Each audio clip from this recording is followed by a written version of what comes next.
And are you refreshed? Good. Now what? This is going to be fun. Yes? Give it to us. I've been working on gratitude over the last couple of weeks, and You know, gratitude is laced with resistance a little bit. Appreciation is clean. Gratitude, you're getting over something. yes, that's true. And I'm, first of all, appreciative of the guides helping me and our group today, because I know this is a really wonderful meeting, and I'm full of excitement, and I have a lot going on, which is great. And I'm a singer-songwriter. I write music, and I've been putting a lot of music out into the world for myself to inspire and uplift and augment. And because it's really fun for me to do. Yeah, I love it. Primary reason. Primary reason is absolutely, it's fun, and I love it. And I'm also... You mean that? Yeah. Because you're a teacher and an uplifter, and sometimes teachers and uplifters get that point kind of screwed up. You feel like the world needs to be uplifted, and so you're looking for a way that you can uplift the world. And when you do that, you're aware that the world isn't uplifted. Then you introduce resistance, and then there's angst in your songs, and then your songs are full of overcoming stuff. When you let your vortex write your song, when your daydream leads your song, oh. Yeah. And I'm also an eye doctor. And I'm also a Reiki master, so I do a lot of energy work. And I'm grateful that I have all these things that help me grow and become the person that I am and will become. And what I've noticed as of recently, which is popping up for me, which is the areas of loving myself and control. 11 years ago, I had the opportunity to be on one of your cruises, and you assisted me at a time when my mom and I were having a difficult situation, and there was a control issue that occurred where I stepped aside and didn't allow that sort of game to be played, and instead I allowed myself to love myself in a different way. And what came about that through the years is now we're best friends, and we love each other again, and it's an adult relationship, and I've manifested that. And I want to thank you for that assistance. And here we are 11 years later, and I'm wanting a relationship with a man that I recently met that leads to marriage and fun and family and all that good stuff. And because of the work that I do as an energy person, I know that my vibration is different. And when we met... Different from? Different from the other person, although we both manifested each other. We're going to make a strong statement. You don't have to pay too much attention or be very concerned about whether your vibration is like or different from any other person with whom you are co-creating. Your attention only needs to be upon whether your vibration is a match with your vibration. When you line up with you, then everything else takes care of itself. But you've brought the most important thing forward here. This is such a good conversation, because you are doing, or we're doing, sort of what everybody is doing, and that is trying to align with the others. You're looking for harmonics in other people. And so what's interesting is that if you're looking for harmonics in a person who is in the moment, not in alignment with who they are, you might find harmony with them, which might lead you further from who you really are. Now, that's usually not what you do. Most of you look for somebody who's in a really good mood, who's tuned in, who's bright and frisky and feeling good most of the time, and then you sort of cling to them. You try to harmonize with them because, frankly, it does feel better when you're hanging around with somebody who's already tuned in. But all you do is you teach yourself how you're looking for love in all the wrong places, and they're teaching you that, and you're teaching them that, when what you're really wanting to do is to hook up with who you are and then have a relationship. Yes.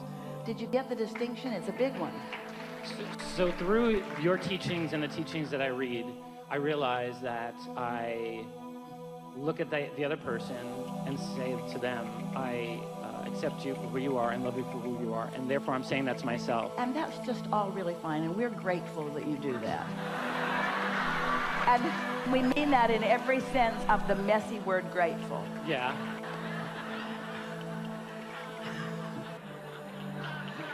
But feel how muddy that is. We spent the entire hour talking about getting out ahead of it. And it's all right, because it's the reason of the timing of this. And so now here you are, and you want to look at reality and accept it. What? And adjust to it, cope. I love you so much, I'll cope with all of your deficiencies. The primary one being you're using me as your alignment point, and I'm using you as my alignment point, and we're both forgetting the big picture of mastering alignment and then co-creating together. Yeah. That hits hard. That's right. That's Well, it's a big topic and almost everyone does it. And let's acknowledge that it's the easiest thing to do because you're accustomed to observing that.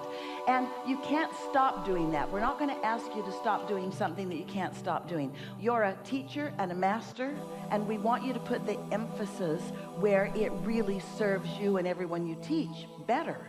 What we'd like to hear from you is, it's what it is and it's great and it's a good bouncing off place. And even since we've been together, I put a lot of things into my vortex that I know I'm the better for having the experience that caused me to put them there. And now my primary emphasis is upon finding any way in the world that I can to feel good in a moment and to milk it and sustain it. I'm identifying what that vibration feels like. I'm isolating it, meaning I'm focused on it long enough that it gets some real momentum going, and then I'm moving forward from that point. And then as the dream begins coming, your dream of the relationship in the making is what will be dominant. We promise you, there's no messy having to cope with what is. No forgiveness, no understanding. That's for humans that don't know the mastery of the laws of the universe. That's not who you are, and that's not what you want to teach. Right. So what's been popping up for me is, because you brought in your teaching earlier about the connections to the past, to the extensions of your soul before, I think could be a lineage thing that might be like unraveling the onion of as you're peeling the layers of your life to clear out so you can manifest everything. Hear that. A lot of people are talking about that onion, and a lot of people are wanting to unravel that. But think about it from this fresh new insight that you got today. So yeah, you lived all of that and you're living all of this. But in all of that, you created something that is calling you. And if your singular goal in life is to find things that bliss you out, so that you are isolating that feeling of that alignment, so that you're out ahead of it, so that all of that has been about, that has come to, is now calling you. Can you feel the difference in the blissful life that you will live? People are so busy overcoming their past that they just keep regurgitating it. It's why therapy never ends. You can't get to the bottom of anything. There is no bottom. There's no bottom. When you get focused on that stuff, you'll reach into other people's lives and think it's your own. So now, come back with us again. Start just as you did, and let's take it the powerful way. Okay. So it's all right. It's an adjustment, but it's all right. I have a sensing that we've been together before. I can feel the soulmate-ness quality of our relationship.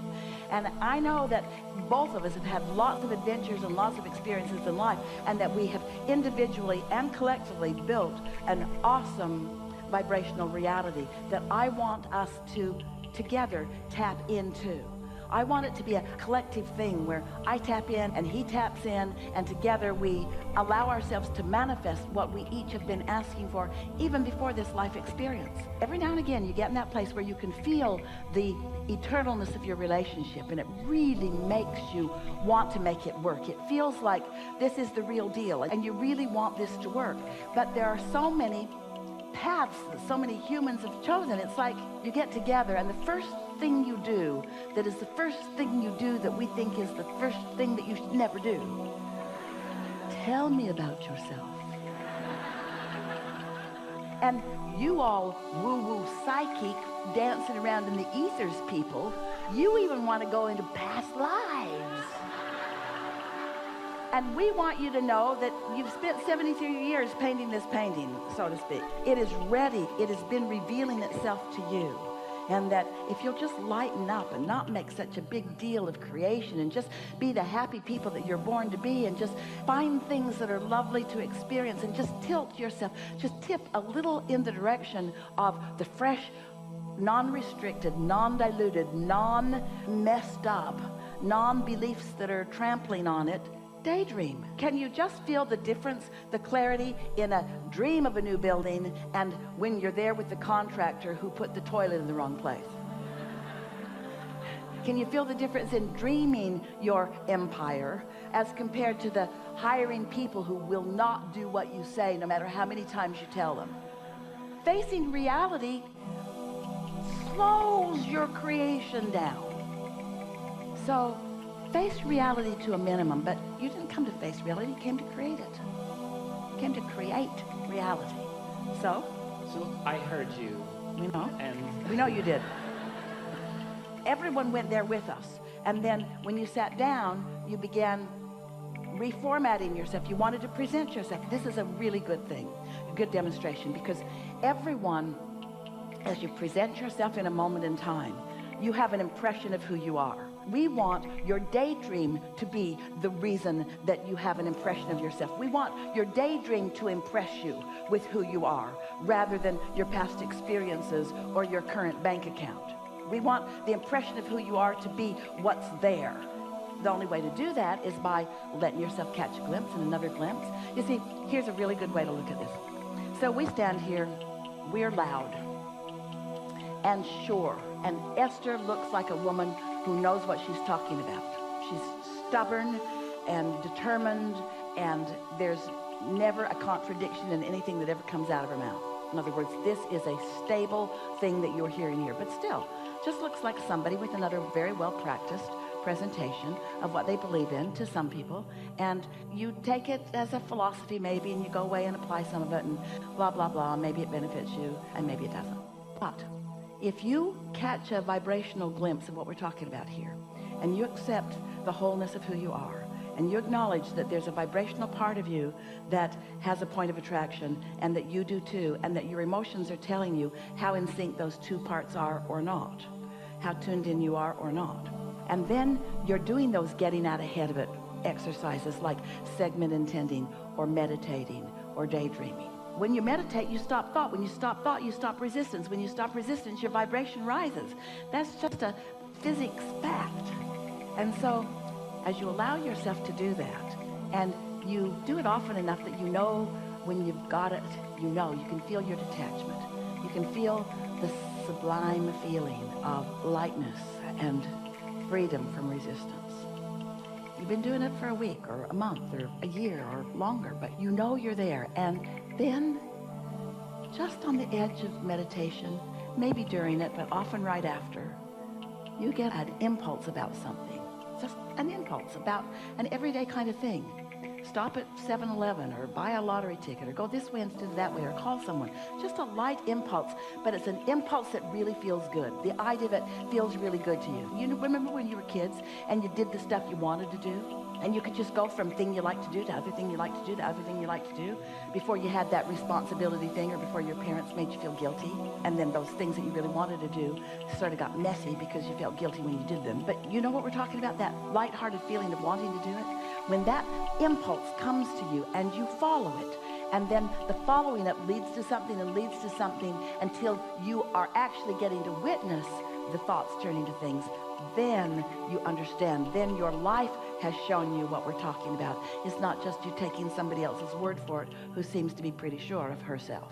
This is what this gathering is mostly about for you all. If you will let yourself hear it and feel it, and we know we can sense the confusion in part, but we also can feel you feeling the power of this. Do you want to be a masterful creator or a dabbler? Do you want to be a deliberate creator or someone who just offers vibration in response to what you're observing and then gets the results of it and then joins the masses of people in complaining? So the human race has become a clump of people that you sort everything into piles. You're assessing everything and cataloging it and pigeonholing it and giving it labels and putting it in